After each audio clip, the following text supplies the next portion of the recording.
2 years straight, it never...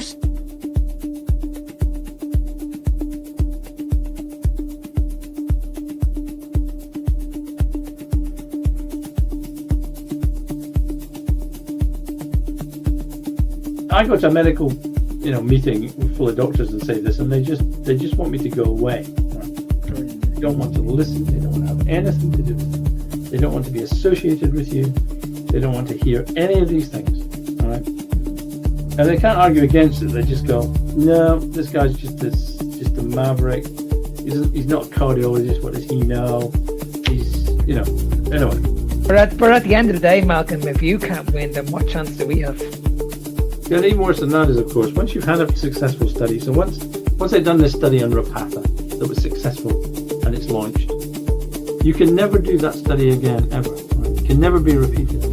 You say, why can't you repeat it? Because the drug has been proven to work, and you can't withhold a proven drug from people in clinical trials.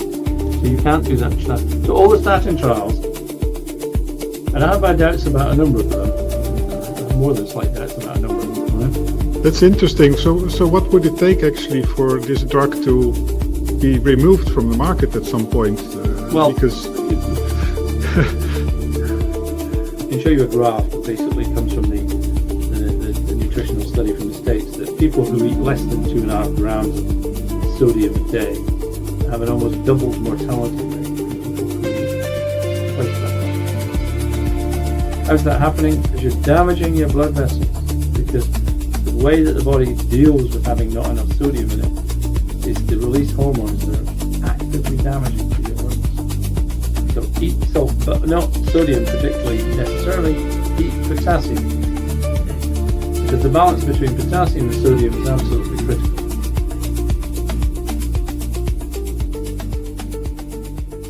Deeper than water, it's fattening up my boys and my daughters. Remember a time McDonald's used tallow when the world was safe and we all had values. When milk was milk and meat was meat, when people could fit on an airplane seat. Microplastics in our drinking water, we're eating worse than Jeffrey Dahmer. From Walmart shelves to the mom and pops, everyone's out here serving us slop. Eggs from a box, been shrinking our cocks. Girls talking about sit down on TikToks. These places taking our butter and cream, replacing it with oil from rapeseed. Canned soup is made with xanthan gum, got IBS on the tip of my tongue. Let's make the world look better. Did you know we built civilizations? Did you know cholesterol's not the enemy? Did you know we were stronger before the lies? Back before the lies, we were built to thrive. Steak on the fire, salt to survive. Didn't need greens just to feel alive. We ran on meat, that's no jive. Back before the lies, we were built to thrive. Steak on the fire, salt to survive. Didn't need greens just to feel alive. We ran on meat, that's no jive.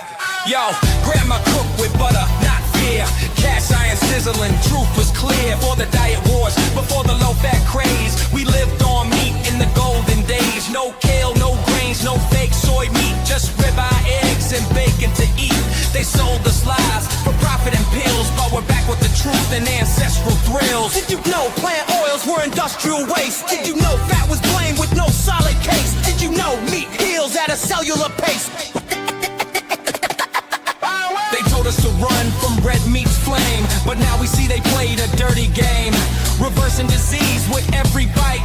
Mental clarity, sleep at night. We're not confused, not weak, not tame. Carnivore life, no guilt, no shame. Truth on a plate, fire in our eyes. Cause we remember, back before the lies. Back before the lies, we were lean and wise. No crash, no bloat, no compromise. Give me fat, salt, meat, and watch me rise. Real don't age and truth don't die. Back before the lies, we were lean and wise. No crash, no bloat, no compromise. Give me fat, salt, meat, and watch me rise. Real don't age and truth don't die. Else is sick and fucking tired of seeing all the carnivore shit all over these fucking apps. No one cares if you only eat meat.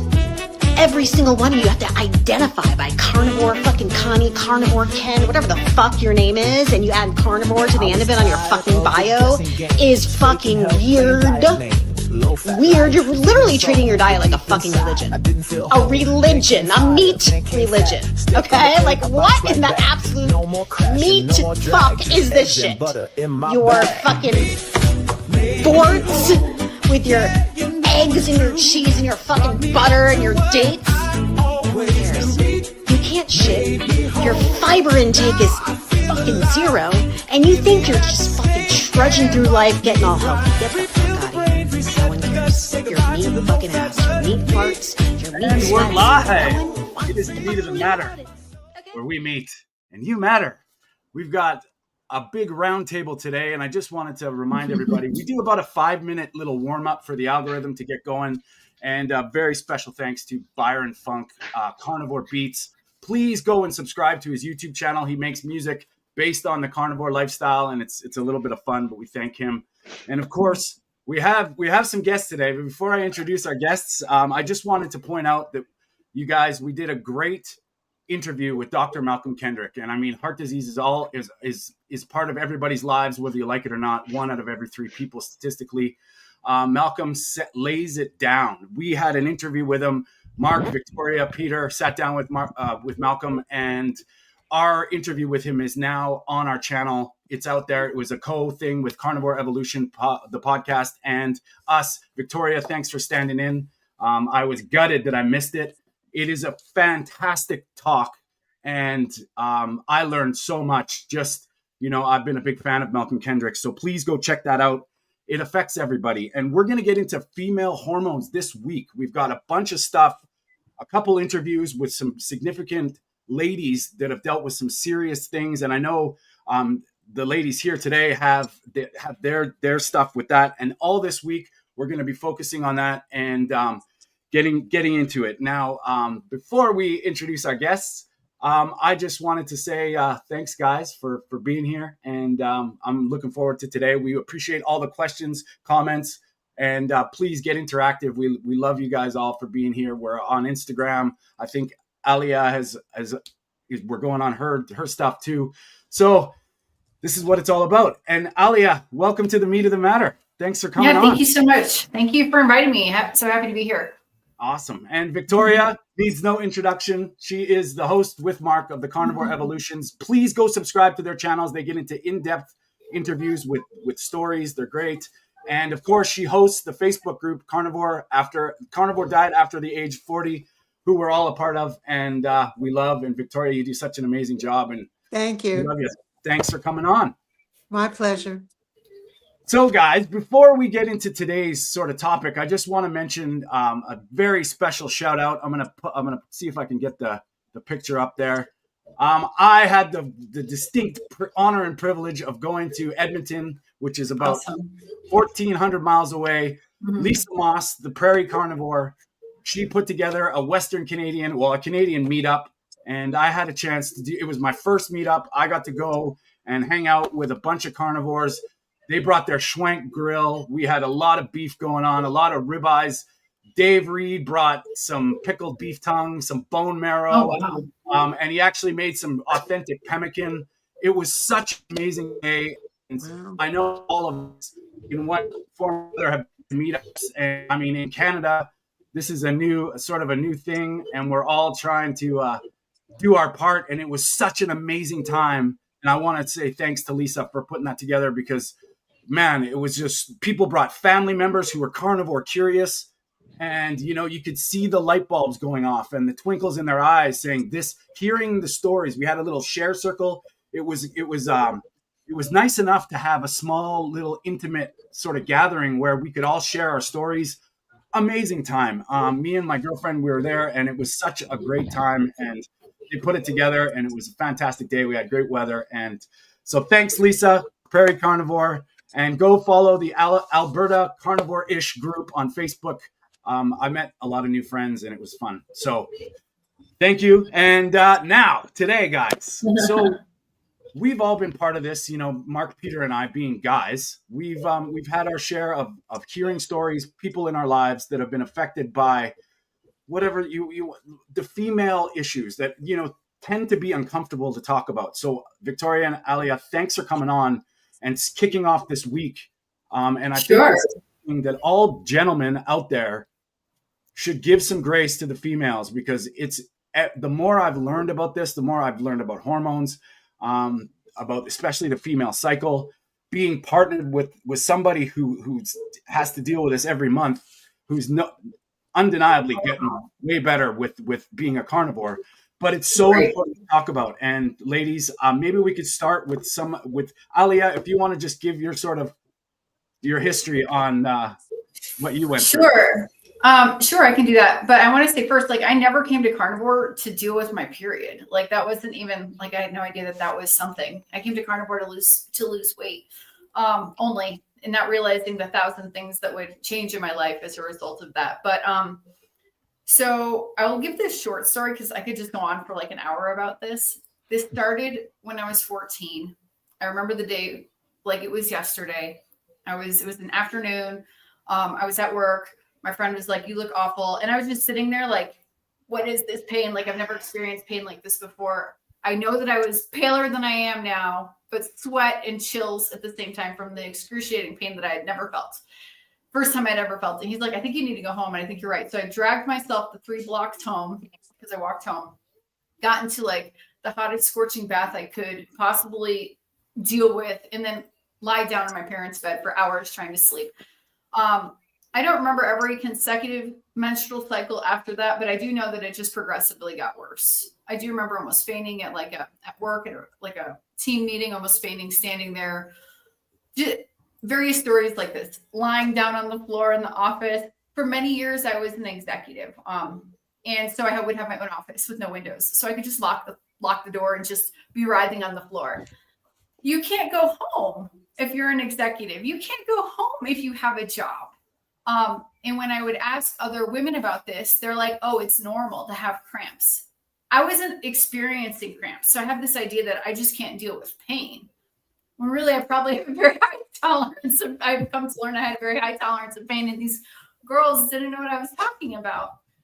And I was mentioning right before the live stream that I was actually never diagnosed with endometriosis. I only found out about it after I like cured it with carnivore, because I happened to do a video about terrible period pains.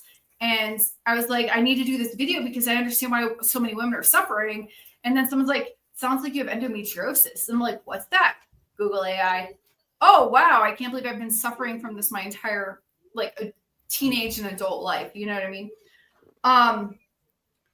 Fast forward, luckily, endometriosis, one of the symptoms, other than the excruciating pain, the debilitating pain, is that you can't get pregnant.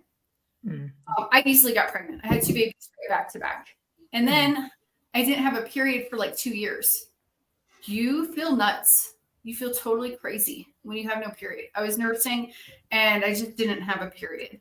I did something totally not carnivore. There's something called seed cycling. I was asking around on Facebook, like, how do you get your period back? I feel totally crazy. Like you actually, so I went from one extreme of like never wishing I would never have a period to, gosh, where's my period? I need it back. And I even knew like, okay, there's a huge potential that I'm going to experience a lot of pain, but I feel so psychotic right now.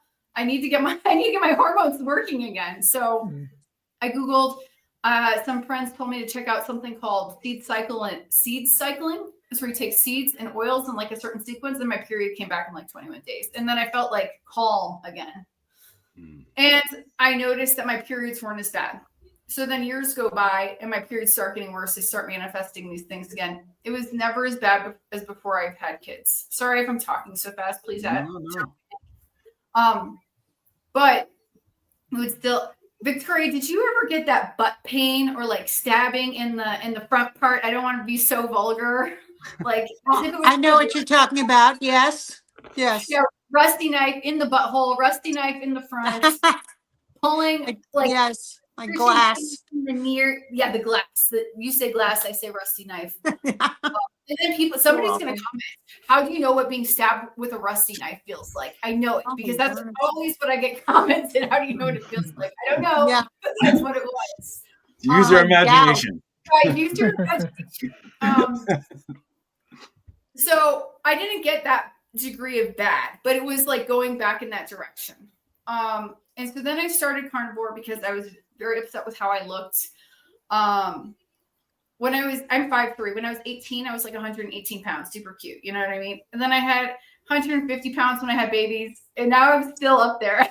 Like it never really came back down. But going carnivore, I have lost some weight, but my period in 21 days like stuck up on me. I'm like, wait, what? Where's the pain? Where's anything? Wait, is this normal? Is this what the real normal is? Like, and so that was 21 days into carnivore, and that was like 2.5 years ago. March 2023 is when I started. That was like the point that was life-changing for me, because I'm like, so many women suffer from this, and we're just eating the wrong foods and we're destroying our bodies. And for so long, like I'm from Chicago, it's tacos, pizza. Hello, are you from Chicago? I lived there 39 years. I'd say yes. Awesome. You get your pizza, you get your hamburgers, hot dogs and French fries. Like this is like the food that I grew up on, not realizing that it totally would destroy my health. Even there were periods of time that I would do like low carb diets just to fit into a skirt again, but never to heal my body. And I didn't realize that all I was doing was ruining my body, not just getting fat. Does that make sense? Mm-hmm. Yeah, and so I was suffering, and we all suffer because we're eating the French fries, the seed oils, carbohydrates. And even for me, I can't do salad. I realized I can't do salad at all. That's just straight to the IBS in the toilet. Like, so sorry, I've gone on. No, that's good. No, you're okay. You're okay. And Victoria, maybe if you could just, I know a lot of people know who you are, but just your sort of your story. My story with endometriosis?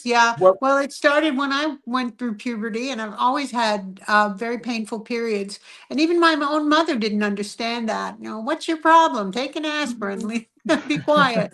But over the years, by the time I was in my 20s, I had a large ovarian cyst that I had removed in 1977. And a couple years later, I was married, and I was told I could not get pregnant. So, but I did. And I was very surprised and very happy. And then my periods started to get really weird. They were very heavy and too much information, and they were clotted. There was a lot of clotting, and it was just ridiculous. I had a second pregnancy, and I had twins on the one ovary. And then I started a period that didn't end for 2 years, and finally ended up having a hysterectomy. That was well before carnivore, but moving into carnivore every year after that, from my 30s through my 60s, if I had a mammogram, it had to be followed up with an ultrasound because I had fibroid tumors. And that was why I had the hysterectomy. Fibroid tumors came along with it's PCOS, it's endometriosis. They're very much the same thing as far as I'm concerned. And when I was 37, 38, I had the hysterectomy and went on to have the tumors for years. They couldn't see through them when they did the mammogram. So finally, I went on carnivore, and 2 years into carnivore, I had a mammogram, and they said, "You're fine." I said, "What? No sonogram? No ultrasound?" They go, "No, you don't need one. You're fine." My tumors had disappeared. They were gone. It was just amazing. And I'm just so grateful for that, because they troubled me, because getting older, you think, oh, we're going to go into cancer here with these things. But no, they're no longer present. And that's on carnivore. Wow, Amazing. that's great. That's incredible. Well, boys, good to see you, Peter. Mark, always a pleasure. Mark, you've had some experiences with helping people, and just your take on what Victoria and Alia said. Well, the biggest factor I see, Tony, because I work with an awful lot of women, as you know, and I've worked with women that had endometriosis, PCOS, fertility issues. I was told by many, many women that I'm coming to see you because I want to have a family. That's the reason why they reached out to me. They're like, okay, well, I've done everything else. I've gone down the treatment. I've done all the surgeries. I want to lose weight, but I want to have a family. And when they mentioned they want to lose weight, I'm like, okay, but I need to see the diet. What does the diet look like? Because this is what I see with women. They're wrecking their hormones because they're going into a calorie deficit. They're restricting themselves too much. And it's like, okay, well, when women come on to me, the first question I always ask is, okay, you're eating healthy, because this is what they always say to me. I'm eating healthy, but I just need to lose weight to get pregnant. And I'm like, okay, well, I don't care what you're eating. I want to know what you're eating. So they tell me everything. They're having the oats, the fruits, the melon, they're having the veggies, all of that. And I'm like, okay, well, listen, you need to remove all that. Your inflammation is causing the damage here. And I'm not a doctor. I've learned all this from Dr. Kills. I've been carnivore now for over 4.5 years. Wow. And I studied this for like 6 months. I watched Dr. Kills like literally every day. I watched every single video that he has. I must have done about 6 or 8 hours on this a day, 7 days a week. And I was like, okay, if I'm going to teach this, I need to know exactly what I'm talking about. Exactly. Because you're messing with the medical system. You can get sued. So I was like, okay, before I go down this route, I need to know what I'm talking about. Alia, in 4 years, I've worked with over 60 women. Wow. And every single one of them have gotten pregnant. Now I've worked with a lot more than 60 women, but I've had over 60 pregnancies. These are women that were told that you will never have a child without going down this road, without going out. Do you know how much IVF in this country costs? Oh, it's crazy. You're looking at about 20. You're looking at about 20 grand, and that's not proven. That's not like a guarantee. Yeah, exactly. You know what I mean? You're just doing the procedure. Exactly. And the reason why I want to get you on, like Peter has 1 or 2 videos that I want to show you very, very shortly. Sure. But I get these videos tagged on to me every single day. Every day. And it absolutely kills me that the likes of yourself, Victoria, Alia, Tony's partner is actually going through this. Yeah. It's coming out the other side. So before we go on, if you don't mind, guys, I just want to show one example of a lady in a car. Now, this lady she works in the fitness industry. She's absolutely convinced that she's eating healthy. Convinced. I'll just let you watch this video. So, Peter, if you're ready, can you just put that video, please? Sophie King, right? Yeah, the one that's sitting in the car.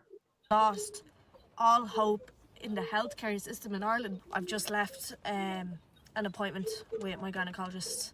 At the age of 12 up until the age of 24, I was told this is normal. Women get heavy periods. 2023, I finally got given surgery to diagnose my endometriosis. When I came out of surgery, I was told we couldn't remove everything, and also you have adenomyosis, which is diseased tissue grown inside the walls of the uterus. The last year, my symptoms have drastically gotten out of control. A few months ago, I was in getting a little procedure. Basically, that was to diagnose that there was endometriosis lesions growing on my bowel as well, because I've been having really bad digestion problems. She basically turned around to me and said, look, you only had surgery 2 years ago. Even though we didn't remove everything, and even though it's grown on your bowel now, we're not inclined to give you another surgery because you won't accept the Mirena coil. I was on the pill from the age of 12 up until the age of 21, and it did not help my symptoms. Because of illnesses in my family, it's actually recommended that I don't take hormonal birth control because of my risk of cancer. The response to me was, well, if we were to give you surgery every year or every 2 years, by the time you're 40, how many surgeries is that? It's soul destroying, because I live such an active lifestyle and I have an active job and I love being active, and I have a disease that directly stops me from being able to do what I love.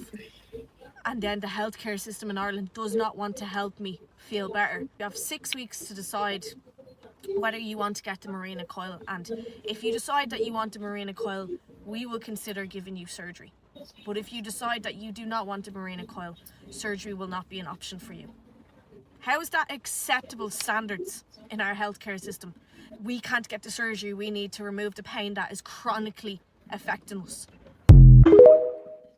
Wow. You're muted. It's unbelievable. It's Before unbelievable. we get your take on that, guys, I just want to reach out to Lisa, who said, "This is my issue, Mark, knowing so much yet being nervous of getting sued because I don't have a certificate." Lisa, I feel you, because I was studying to be a nutritionist, and I was actually the exact opposite. I did not want their certifications because I knew it was wrong. So I chose to go the other route, and now I'm coaching people.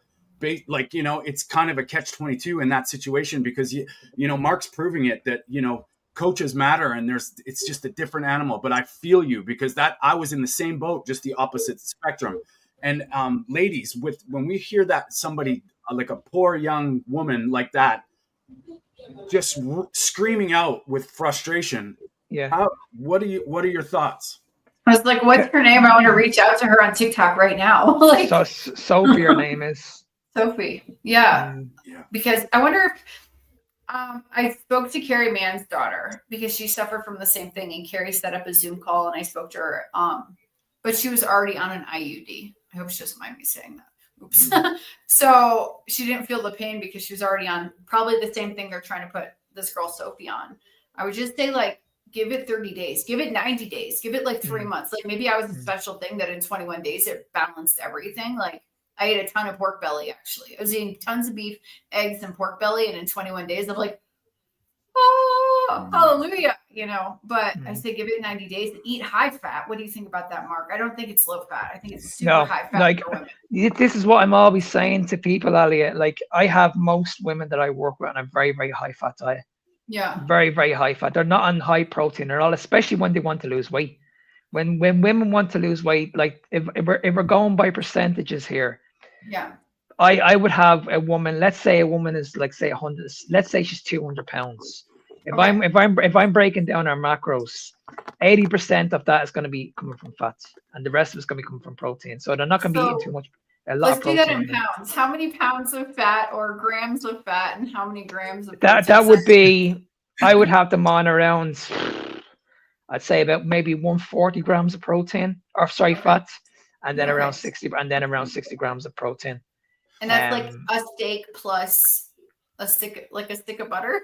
Yeah, it'd be a lot of fat, a lot of fat, and that'd be at the very, very beginning. And then you notice things like the inflammation's going down, the pain is going down, the weight is going down, so everything's going in the right direction. And then once we get the green light and everything works perfectly, then we can flip the macros around, because at that stage now they're not losing weight anymore.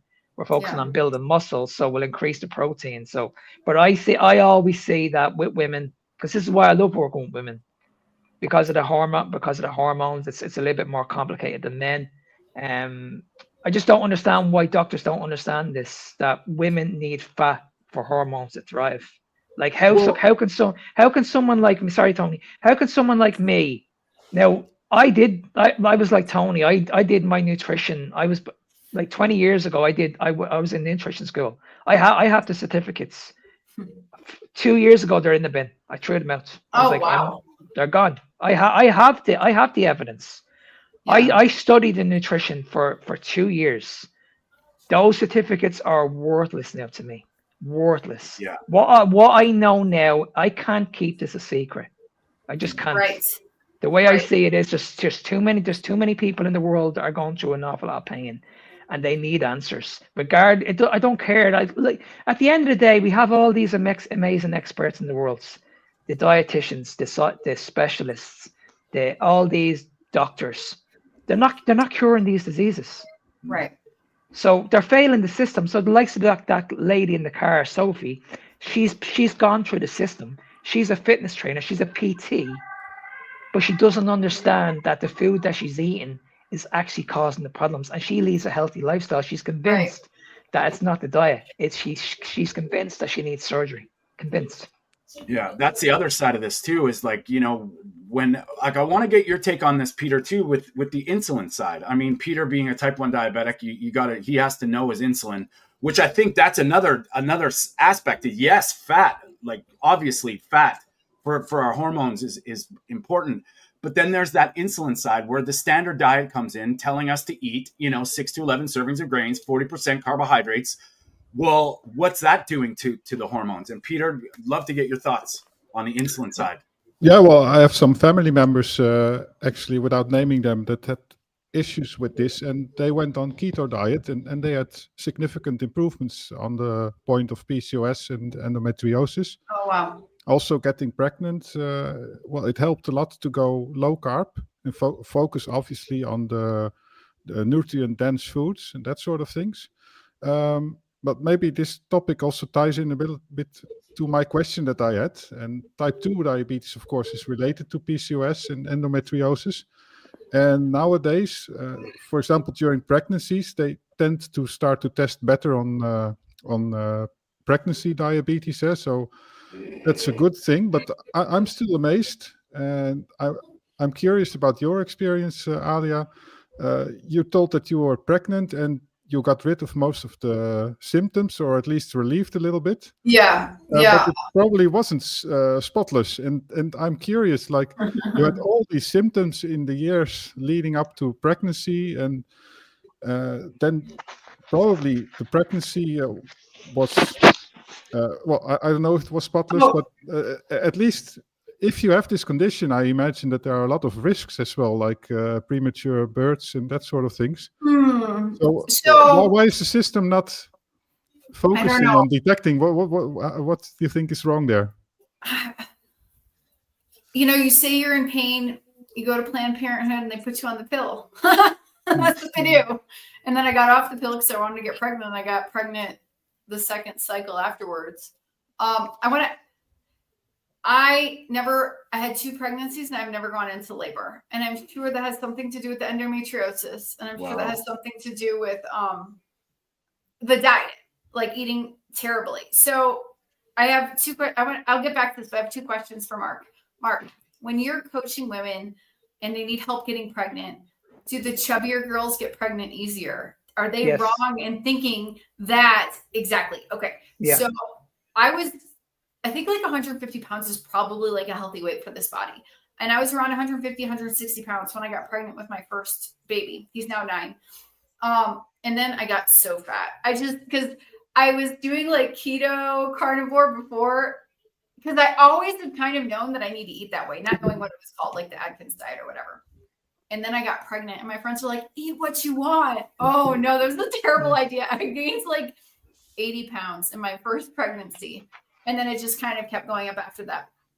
As a result of doing that eating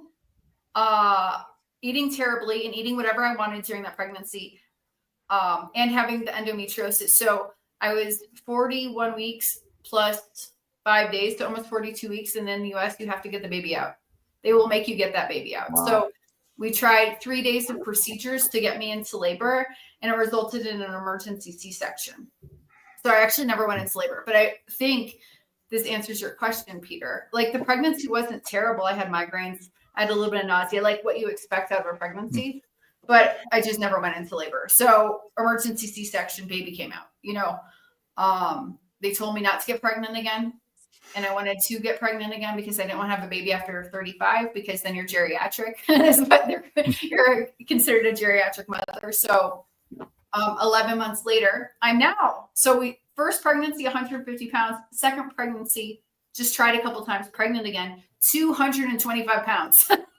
Wow. Like I was like a little beach ball. Oh, God bless my husband. He still thinks I'm beautiful.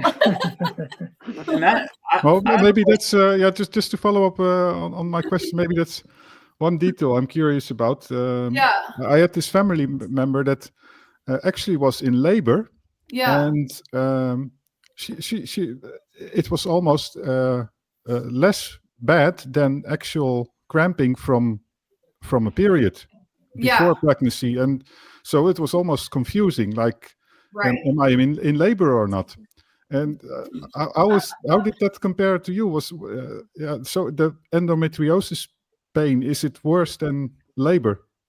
It was about the same for me when they forced the labor. Does that make sense? I was on Pitocin and they did various things, and that was worse for me. And I was on a lot of drugs because it was about the same. And I'm like, I can't deal with this. Give me something. Well, I also find it I'd love to get your take on this, ladies, too, is natural childbirth, for them inducing like the birth Yeah. Now with sort of the holistic side of people or the world understanding how important the birth canal is to the immune system, to the microbiome, to all that stuff. Yeah. It seems like the modern medicine, yes, for those emergencies is great, but do you find that that's sort of getting away from nature still? Totally. And someone even brought up during a live stream with Dr. Kiltz about natural selection. I'm like, well, should I have not had my baby then? Should I or him have died as a result of not having a C-section? And I said, absolutely not. No way. But I am jealous that my sister had her baby at home when she was 18, not 32. Also, we're getting later and later because it's more important to make money and have a business and be an executive for 17 years. I love what I did. I'm not even going to say that was bad, but my mindset was do my work. And I wasn't even interested in having kids until I met my husband. But that's kind of, I think, where society is going overall. Does that make sense? And I don't regret that. I loved what I did for 20 years. That's not the point. But my sister did it at 18. She's 40 now. Her daughters look like her sisters. She had them at home. She had him in the tub, or she had a pool in her living room, and she had her kid at home. And I'm like, I wish I could have done that. Instead I did 3 days in the hospital. I had a C-section, and then it got infected, and I was 14 days in the hospital. Almost had sepsis from getting a C-section. Yeah, and I'd love to get a mother's take on the push for formula. And I'm not saying there's not a place for formula, but with the powers that be right now that are pushing, basically trying to say it's better than breast milk. I mean, from two moms and a couple dads. What are your thoughts on that? That's got to be some kind of thing that might even tie into the development of a woman. If they're right on formula without breast milk, without you can just see those boxes ticking off that could lead to some problems. But how do you feel about that, Victoria? Well, I had very similar experiences to Alia. I had my first child a natural birth, and it was pretty excruciating through labor. And my second pregnancy was twins, and I had an X-ray just before the delivery, and had to have a C-section. And with the twins, with the first one, I nursed him. The second one, it was really difficult to nurse twins. And so we went to formula, and I felt guilty about it all that time. And I read the canon, and even back then, and we're talking 38 years ago, I was not pleased and not happy that they do promote that. But it was kind of a lifesaver for me because it was very difficult for me raising them. I had the younger child, and it was just nuts to be me. So formula was kind of a lifesaver at that time. Yeah. And I had a little mini fridge in my bedroom with these Playtex nursers, and we'd heat the formula under hot running water in the bathroom, and the kids' bed, the twins' bedroom was right off my bedroom, and it was just going to be formula at nighttime when they woke up and had to be fed. So yeah, and I think it's very unfortunate that we are up against it, and the ingredients in formula today is just awful. I wouldn't feed it to my worst enemy. So I'm not pleased with that at all. And it's amazing, it's amazing, Victoria, because when you think about it, a baby comes into the world in ketosis. Yes, that's what the baby's fed. It's wonderful. And then literally about a year later, we're feeding. It just changes. Feed them garbage, feed them cereals and starches and sugar. Doesn't make any sense at all. Doesn't make any sense. I want to know, because I have the problem with the push to make it, when they say it's better, when the big companies are saying, somebody whose name we will not mention, Billy G, is saying every woman should be on formula. It's better for them, and it's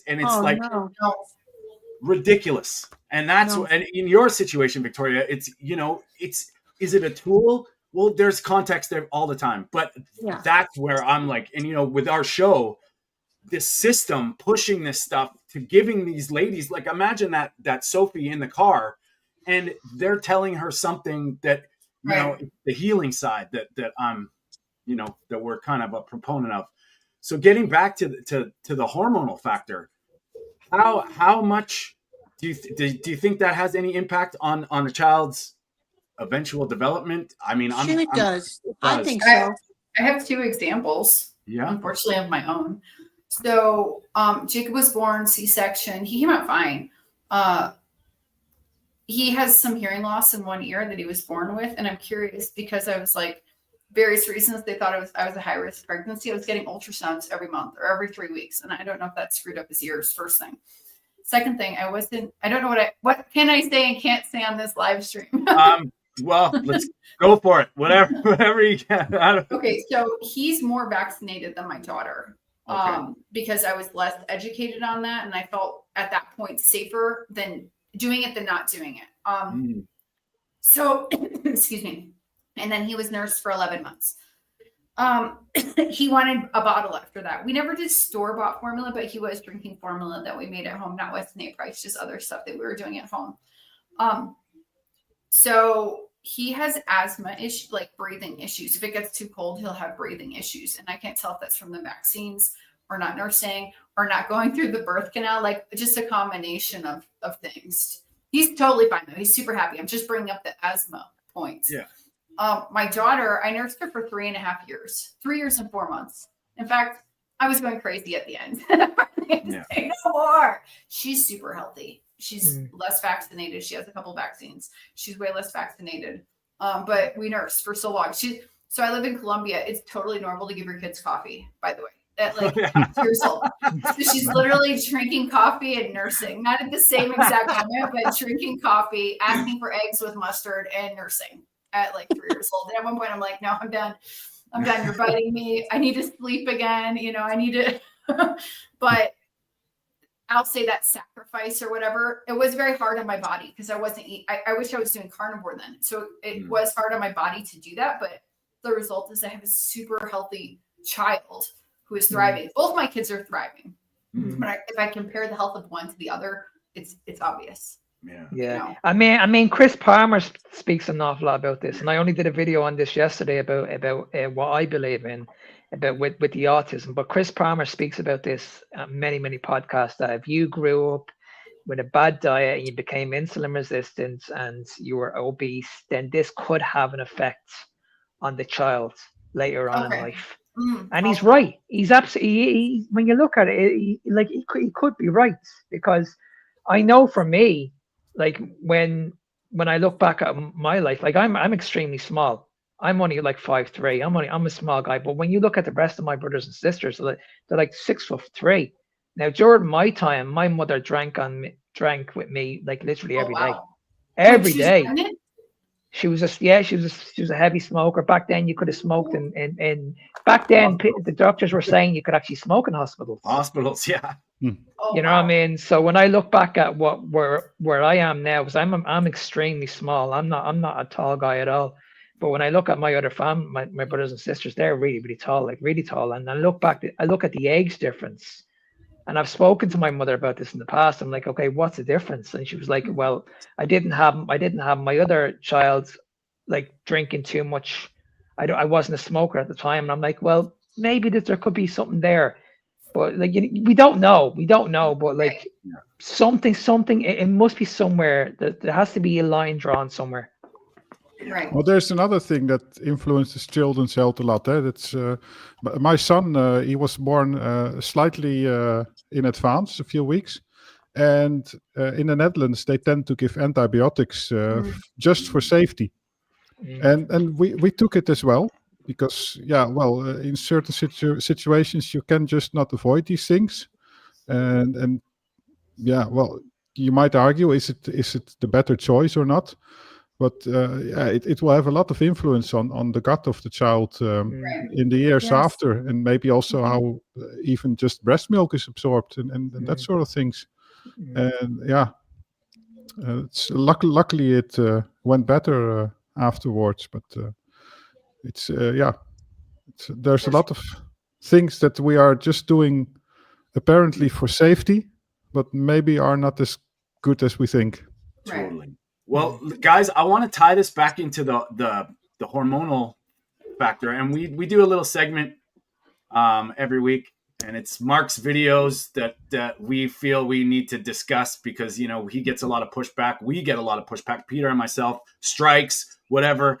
Anyway, I want to see what you guys think about this. tie it into, is this a good idea, especially if you're suffering from any of the hormonal issues that we've been talking about. So we'll get into it right now. These guys are getting richer while you're getting sicker. Write that down. Write that down. Write that down. Write that down. Write that down. Write that down. These foods are highly processed, complete garbage, and I can promise you now, I wouldn't even give it to my fucking dog. Write that down.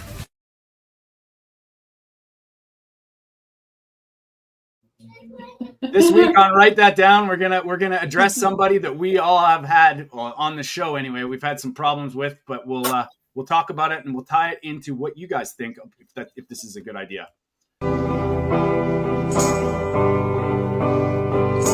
Okay, so I've got my latte and donut, so allow me to tell you again how red meat and butter are bad for our health. Red meat is typically rich in saturated fat and comes packaged with heme iron and other potentially carcinogenic or inflammatory compounds. As a result, regular consumption of even unprocessed red meat is consistently associated with higher risks of cardiovascular disease, certain cancers, especially colorectal cancer, and all-cause mortality, particularly when eaten in place of healthy plant-based foods, which I would not consider this vegan donut, but it's damn good. Plus, choosing lean meats may not completely skirt the cardiovascular risks. They can still raise blood lipids compared to plant protein sources and are associated with higher risks of cardiovascular disease even after adjusting for fat content. Now on to butter. It's loaded with saturated fat, can raise blood lipids, and has been shown to increase cardiovascular disease risk compared to plant-based oils rich in unsaturated fats in both long-term randomized controlled trials and observational research. Hold on, I'm getting thirsty. With that out of the way, just because I explained these things while sipping on a latte and eating a donut doesn't mean that what I said was incorrect or that I think donuts are healthy. I would not recommend that people consume donuts every day. It would be like if somebody said smoking causes cancer while downing a bottle of whiskey. Just because they're consuming a lot of alcohol, which can also cause cancer, doesn't mean that what they said was incorrect or that they believe that alcohol is risk-free. Alright, now it's time to go finish this. Alright, well... Make it stop. Please make him stop. It's just awful. Absolutely awful.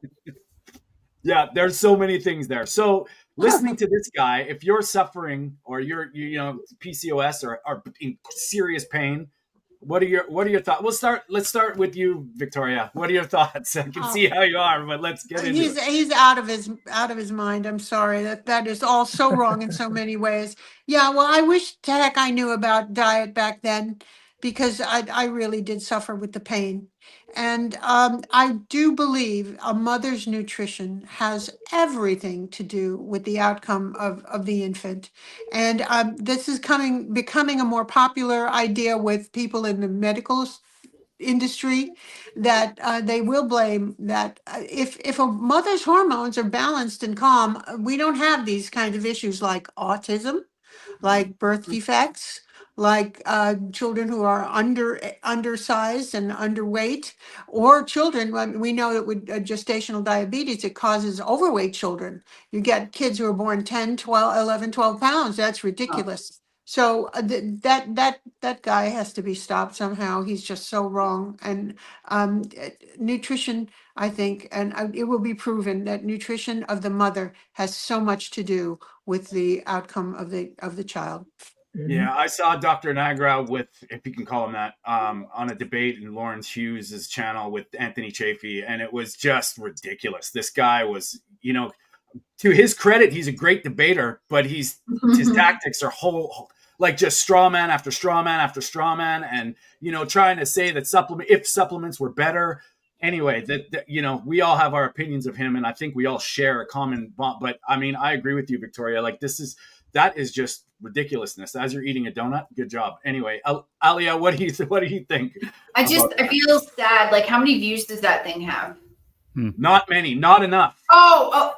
It doesn't have that. Well, Mark's video saying he's a clown doesn't have enough views, but I'm sure his original video is probably viral. Yeah, that's what makes me sad, because then you have all these women, if we're specifically talking about women's hormones, we have all these women that are suffering and they're like, I can keep eating my donut. Because this guy says the burgers that I crave during my period, because I crave burgers every period, I would have these migraine headaches. And I'm like, I need to go eat cheeseburgers to get rid of my headache. It never clicked that it was the red meat that I needed, So they're like, oh, I can't eat the cheese. I can't eat the meat. I can't eat the steak, but he says I can eat a donut. Yeah. You know? Right. Exactly. And so that's really sad because, again, we're talking about women suffering. We don't need to be suffering at all. If we just knew the right food to eat. And get off the fact that we got to get skinny to have babies. Because it's not true. It's the opposite. Well, and Peter, what do you think? Yeah, well, it's very disingenuous because while he's holding this donut, I'm sure that he realizes that eating a donut is, in fact, less healthy than eating red meat, for sure. I don't believe that he's going to tell you that the donut is healthier than red meat.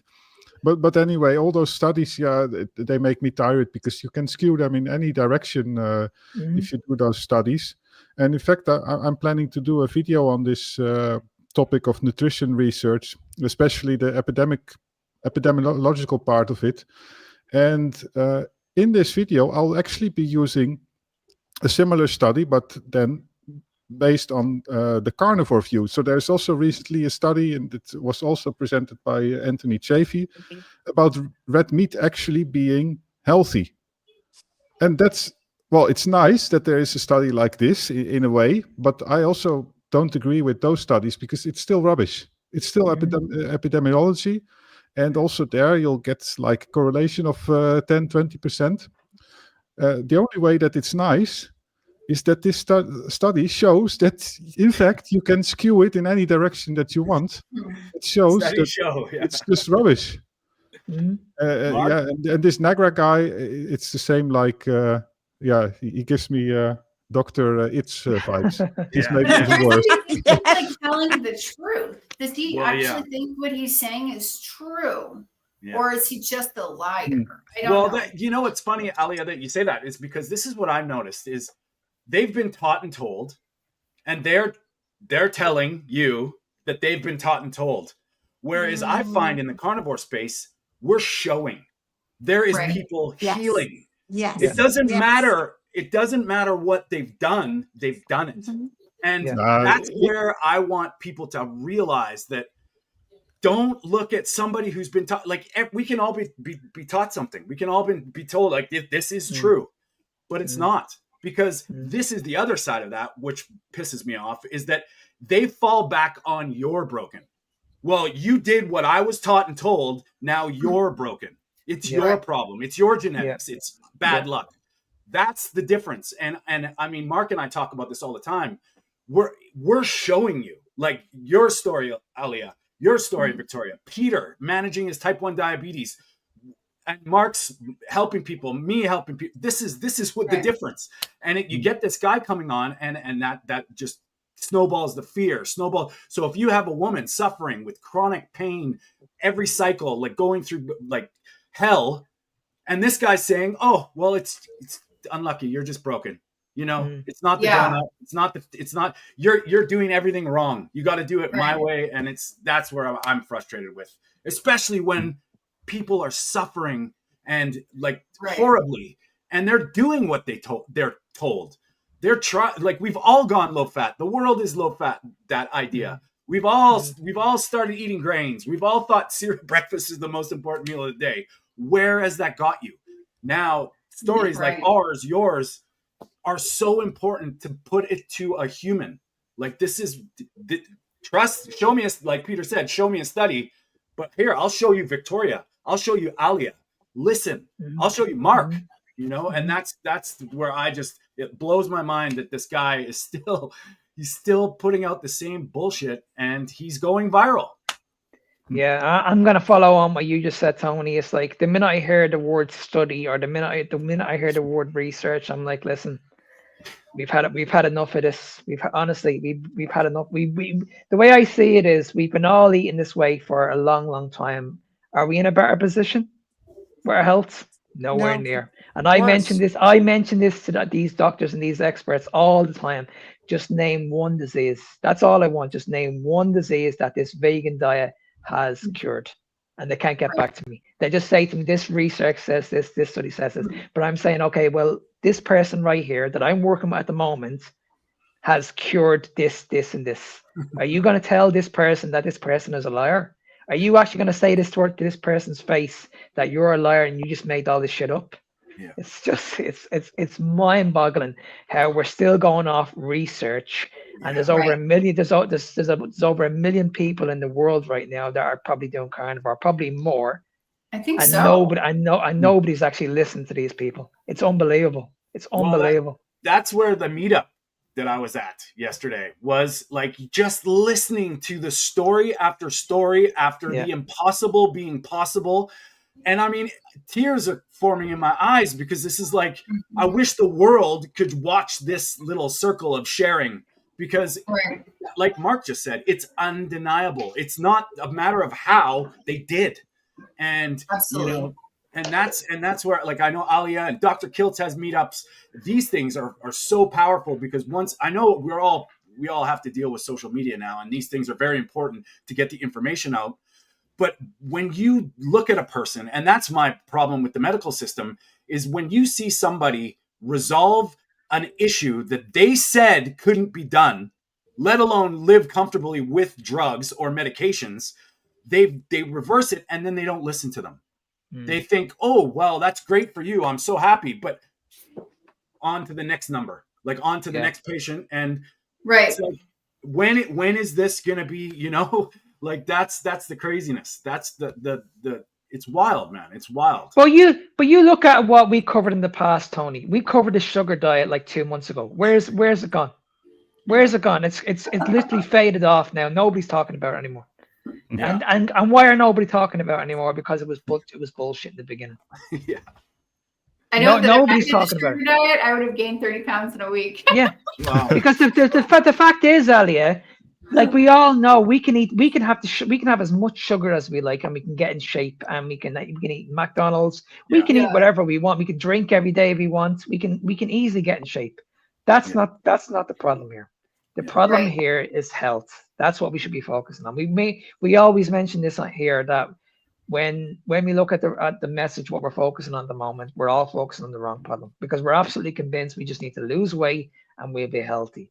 Well, you need to flip that around, and you need to start focusing more on your health, and you'll lose the weight. But not only lose the weight, everything in life will improve. Right. Absolutely. And I think we only talked about like one aspect of something that changed for me, and it's very important because I think that's like the most mind-boggling thing that happened. But like, we listed everything that changed. Like, it's not just that. Everybody has so many stories of things that healed from eating this way. Yeah. So that's a very important point, is because like what I've even yesterday, I'm sorry I'm bringing up yesterday all the time, but it was powerful, man. And I'm seeing all these individuals going with a certain framework. Not everybody was the perfect carnivore. Not everybody, you know, we all were like, people were making whatever. I don't really want to call it mistakes, but the point is, whatever your iteration of a proper human diet is, like, nutrition is nutrition. And once you stop taking these boxes and you're not put in a box of, I have this problem, I need to fix this problem. Yeah. When you deal with the whole as a whole and you get healthier, things start resolving. And it's amazing how that division, where the system wants you it's unfortunate, it's bad luck. And then when you're seeing, all of us have had different journeys, but the stuff that's resolved in my life from this, it's not genetic. It's clearly not genetic. It's clearly not luck. I mean, at the end of the day, Tony, how many interviews have we done between yourself and Peter and yourself, Victoria? I think we've done over 100 interviews at least. And like, every single one of them came on with a different story. We only had a guy on there a few weeks ago who was struggling with his skin. Philip, I think his name was. Yeah. Really, really bad skin. Struggled all his life with eczema. We had another guy we had Christopher on a couple of weeks ago. Yeah. This guy is running. He's actually in the system, and he was going on about his story. We've had Krista. I don't know if you heard Krista's story, Alia. A powerful story. Oh, wow. Unbelievable. She was actually told that she needs to go on Ozempic. We nearly lost this woman. Mm-hmm. We nearly lost her. Shout out to Philip. Unbelievable. It's just like, there's so many stories. So many. What you're saying, Mark, actually, Philip, this just popped in my mind. Philip was dealing with severe body psoriasis. Like when you see his pictures, it's horrific. And for him to have the courage to come out and share his story. Yesterday, I met somebody that was the same, like she had a brother that was the same situation. I was like, you need to check out this interview. It was amazing. And it's nice now that we have these, like, you're not alone, people out there, like and that's why it's so important to share this stuff with people. Because Alia, you're human. Peter, you're human. Like what Victoria, Mark, we're all human. We've all done these things, and it's not a coincidence, and it's undeniable now. Like this is, when I started carnivore 4.5 years ago, I felt isolated. I was alone. I was crazy. My family thought I was absolutely batshit nuts.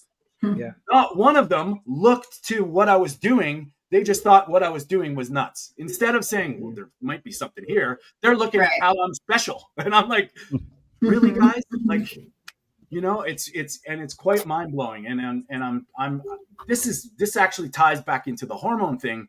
Is if you're suffering with something and then you get a medication or a hormone, what does that do for the general health of your body? What does that do for your nervous system? What does that do for your stress? And I found, I'd love to get your take on it, ladies. This calms my mind. Like eating properly makes everything just be able to process information, not to be so emotionally erratic. And I mean, I'm sorry, as a guy speaking to women about hormones and emotionally erratic, but it has to have something there. Like, when your brain is working, you don't think your hormonal cycle is going to be a little bit better, Yeah. I mean, we didn't touch on this, but after my first pregnancy, I was diagnosed with Hashimoto's, which is a thyroid condition where your body attacks your thyroid, or your immune system attacks your thyroid. Yeah. That makes you feel psychotic also. So no period for a couple of years, having the Hashimoto's. I was trying to do keto with this like low-fat chicken and salads. It didn't help anything, obviously. Or fish or whatever. Like low-fat keto is like an oxymoron. So then I found carnivore. It's the whole thing. Yeah, it's autoimmune disease. Within 3 days of being on carnivore, like me feeling crazy went away. Like I felt normal again. I was so sad. Like, why can't I feel like happy? Why am I feeling like this sadness? Many women get misdiagnosed with bipolar disorder because they have Hashimoto's, and that's crazy. So then they put them on a medication, which is just going to make them worse. And it doesn't address the situation. And yet 3 days on carnivore, I felt amazing. Actually, I felt amazing, and I could sleep again. Also, I believe insomnia is connected to Hashimoto's. Like it's just, I'm sorry for going over, but you brought that up. So I just wanted to bring it up because your hormones are messed up. I took a few times some medication. And I'm like, I believe that if I keep taking this medication, my thyroid will never get fixed. That was 10 years ago. I never knew how to fix it, but I knew that I couldn't take it. I took it a little bit during my pregnancy with my daughter, some steroid, but basically I've been off of it. I think everyone here knows Dr. Nelson. I was trying to get him to actually give me a prescription for desiccated thyroid, pig thyroid. I forgot what it's called. And he looked at my earlier Hashimoto's. He looked at all of my tests, and he's like, "There's no way I'm putting you on it. You just need to keep doing what you're doing because your tests show that you're improving." So I have Hashimoto's, and all of my numbers are improving. It's slow to fix the thyroid, so you have to like stay the course. Yeah, and everything's like a little win. Like keep your wins. Like don't remember, you handle your eczema, you handle your period, you handle your thyroid, your skin issues are gone. You can sleep again. Like we got to keep these in mind also, and just stay the course. I don't know if my numbers will be better if I do my blood work again. I don't really care to do my blood work because it costs a lot of money out of pocket. But when a doctor told me, Dr. Nelson is like, I'm not going to give you a medication. I'm not giving you this prescription. And I'm like, okay, well, that's cool. That's good. And the point is, do carnivore and your blood work is going to get better. Your Hashimoto's is going to get better. Your period's going to get better. Your eczema is going to go away. My eyesight improved. Literally a whole point in this eyeball. Everything. Everything improves. And if you go ahead, Victoria. I wanted to say, I forgot, around the time I had my first ovary removed, they palpitated a cyst on my thyroid. And that was in 1977. I carried that up until a couple years ago when that disappeared, thanks to carnivore. And it didn't, I had a few thyroid tests that didn't really impact its function, but I had this huge lump that was visible on my neck. It's gone. And that's Wow. thanks to carnivore. And my temperament, without, I lost all my gonads in 1989, but I still had a temperament. And I have to say that carnivore has turned me into the equivalent of a Buddhist monk, because I'm just like Right? totally, that is no longer a part of my personality. And I'm the happiest, most calm person I know, really. Well, and that's beautiful, Victoria. And Alia, what you were saying, it's kind of interesting, because if you look at hyperthyroidism, Graves, or you go hypothyroidism, Hashimoto's, Right. the solution seems to be the same. So Right. they say that the symptoms are the same, but it's, it's two ends of a spectrum. Right. But people are resolving them both with the same approach, which is get the insulin down, high fat. If whatever, because Philip just made a comment, does it fix it? I think it's like I said before, everything has a part to play, and it's interesting when these diagnoses get resolved by the same approach. And that's something to be said, where people, once again, put in boxes. It's like, no, it's the whole. And I think that's where the foundation's like, look at Peter with your insulin. I mean, you have to regulate it for your blood sugar, but insulin is so powerful. It's undeniable. And still people in the medical system, if you're a female with hormonal issues and you're waiting for a diagnosis, screaming out in pain, they don't even look at insulin. They'll never check it. They won't even put that into the same sort of and that's mind blowing. How we all know it's a factor. It may not be the factor, but it's definitely tied in. Peter mentioned it earlier with type 2 diabetics. That's the root problem. It's a thing during pregnancy. They should do two things, in my opinion, or three, or at least a few. One is do an HbA1c measurement. Maybe they do it in most cases now. Give women a CGM to wear for 1 or 2 weeks instead of this silly oral glucose test. Oh, no, it's terrible. And check for insulin levels. Well, maybe the third one is too much to expect, but at least those other two, because so many things are related to hyperinsulinemia and insulin resistance, PCOS, endometriosis, diabetes, overweight children, all this stuff. Right. Can you pull up Mr. Philip Wynn's question? I do want to add something to what you said to that. So I've spoken to thyroid specialists on my channel before, and you can watch Ken Berry videos. But if you do a carnivore diet or a proper human diet, your immune system will reset in 90 days because you're bringing down the inflammation. So if you do strict carnivore for 90 days, you're going to help your Hashimoto's because you're like calming down the nervous system, or sorry, the immune system, because the immune system is really confused and that's why it's attacking you. So that's exactly it. And once again, it eating the species specific proper human diet, everything, it may take a little, and that's the thing I've found too, like one with women that I've helped, they didn't even have any menstrual or cyclical issues, but yet they told me that their periods were better. Like they less pain, less swollen, less pain. And that's across the board. And it's like, if it's in a small scale, it also works on a big scale. But I think with thyroid, and people, they hear these miraculous stories of resolution. And that's the other side I wanted to talk about too, is some bodies need time. And I think a lot of people jump on this bandwagon thinking that they're going to be completely healed in 30 days. And it does happen. I mean, we've seen people resolve miracles in 3 days. But I think that's where some people get they get disheartened because nothing's changing after a few months. And I think that's where, unfortunately, in my opinion, you'd have to stick with it longer. Yeah, but see, that's a diet culture that Tony, that everybody's in. We were all there. Like if you're not getting those quick results, then you give up on yourself and you end up quitting. That's why we have to move away from that. The quicker we move away from this diet culture and just focus on just healing your body, giving your body the right nutrition, eventually it will happen for you. Because at the end of the day, we're not doing the shortcuts anymore. We need to move away from this. If we keep on doing the shortcuts all the time, these quick fixes, nothing's going to change. You're always going to have the addiction. You're always going to have the problems. You're always going to have the health problems. You're always going to have issues with your weight. You're never going to get to the normal weight that you want to that you want to be at, you're always going to be chasing this cycle of gaining weight, losing weight, gaining weight, and losing weight. Like I'm doing this over 4 years. I can't gain weight on the carnivore. I find it very, very hard to gain weight on the carnivore. Honestly, no word of a lie.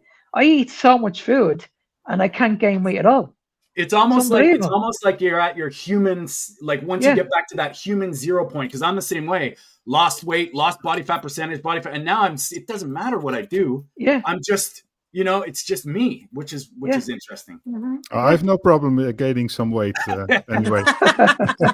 No problem I'll give it at all. to you. I'll ship it over to you. Yeah. How is everybody doing for time? Because we could all talk, I'm sure, for hours and hours, but we probably could talk for hours. I know I need to make lunch soon for my kids. It's still early here. Wow. Well, maybe that's something that we can end it here. We're definitely going to be focusing on the women's hormones things this week, guys. I know we're awesome. I think the awareness and the help. Thanks, Alia, for chiming in and being part of this, because this is so important to a lot of people, and everybody that listens can do their part. I mean, I know a lot of people in the comments that have been commenting have had their own stories and their own issues. We had quite a few of them on the show, and this is all part of it. And Victoria, always a pleasure, and we love you.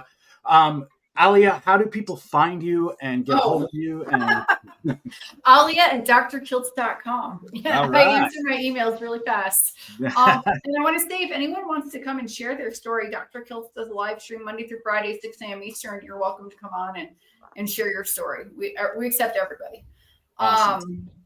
Yeah, or you can go to my YouTube channel, and if you Alia Jasmine Happy Healthy at Gmail is my personal email.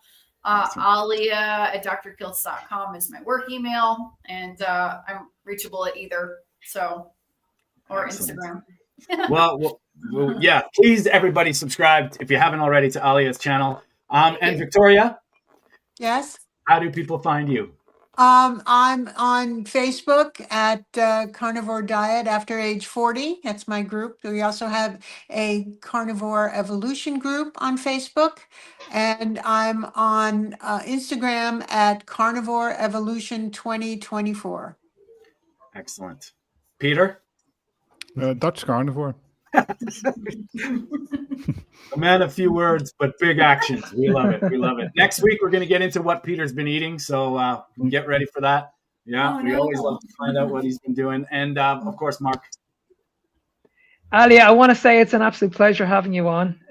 Thanks for it. I know you're a busy woman. So yeah, I want to appreciate you and tell you, thanks very much. And I'll be speaking to you very, very soon, hopefully myself. I think in a couple of days, actually, in a couple of days. Yeah, I think we're doing something on Wednesday. Yeah. But if you guys want to reach out to me, I'm on Fitness Beyond Time 01 on social media, on TikTok and Instagram. If you want to reach out to me, it's nsmark93@gmail.com. That's it. And please subscribe to the channels. Don't forget about Byron Funk at Carnivore Beats. It's a breath of fresh air to hear some beats with carnivore lyrics. And we want to support his channel. Go subscribe to that on YouTube and of course on TikTok. And if you want to find me, you can find me at TonyStewartCoaching.com. Also at Tony_Food for Thought. I want to thank to the people on Instagram today. We're expanding our tech savviness. Peter, we'll get you on there too soon, because we've made it to Instagram. We're here every Sunday live, 10 a.m. Pacific, 6 p.m. in the UK and Ireland, 7 p.m. in the Netherlands and in Europe. We appreciate all the people questioning, commenting. This is a movement and it's getting bigger, and I feel it. And it's so amazing to meet you, Alia. And I'm looking forward to talking to you again. And Victoria, like I said, always a pleasure. And everybody, thanks for chiming in. And we will see you. And this week, we've got actually Carnivore Cutie Pumi. Her story is quite amazing. And then we've got Alia and Fleur with the endometriosis talk coming out on our channel this week. And then live, we're going to have Alia. So there's a lot of A's here. Alia English? Yes. Yeah. Awesome. Yeah. I'm actually going on her podcast, I think on Tuesday. And then she's coming on with my partner Fleur next Sunday to talk about their endometriosis. So we're going to keep this going. Gentlemen, I have a message for you. Respect and love your women, and please take care of them. all my life we have been gaslit. We think that their hormonal issues are in their head. Have some grace, and I'll tell you what, help them.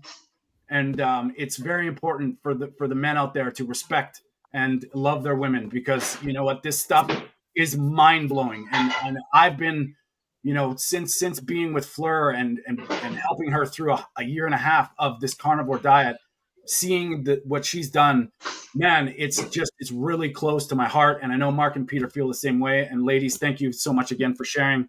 Have a great Sunday and the rest of the weekend, everybody. We'll see you next week. Bye. Bye-bye. Thank you, Tony. Bye-bye.